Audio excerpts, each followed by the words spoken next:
most people, half of what they thought today is the same things they thought yesterday about themselves, about their life, about their business. That's why most people's lives don't change very much.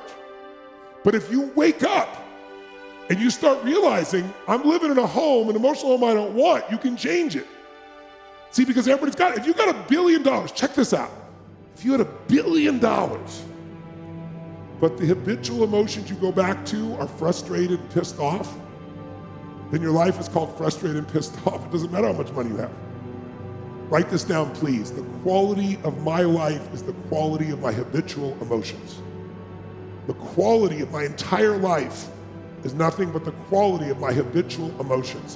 Whatever habits of emotion, wherever my emotional home is, I will find a way to get back there.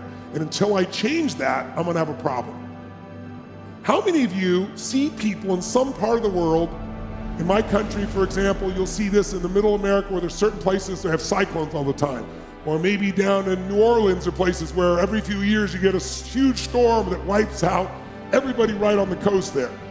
But then 2 years later, it happens again. They rebuild, it happens again. How many have ever thought to yourself, why don't these people move?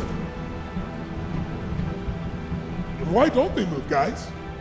Because it's what they're conditioned. They call that home. I don't want to leave my home, it's what I know. It's easy to see when it's somebody else and it's physical. It's harder to see when it's yourself and it's emotional, because we have an emotional home. Some of you grew up in a really tough environment. I did too. Pretty brutal environment. Very painful environment. Part of I am who I am is because I didn't want to suffer and I had to find answers. And because I suffered so much, I don't want you to ever suffer if I can do anything about it. I can't control it, but I can help massively. But it's only because I suffered so much I don't want anybody else to. But think about it. Most people suffer even when they're successful. Listen, if you're successful and you're not fulfilled, that's the ultimate failure. If you got people that love you and you're not feeling joyous and alive, something's wrong. And you know what it is? You got an old home you're used to. Maybe the home you're used to is not a very happy home. It's a home of worry, a home of frustration, a home of anger, a home of feeling everything's unjust. And so you find a way to get back home using whatever the environment you can use. How many of you know somebody who's always pissed off about something? How many of you know somebody who is always worried?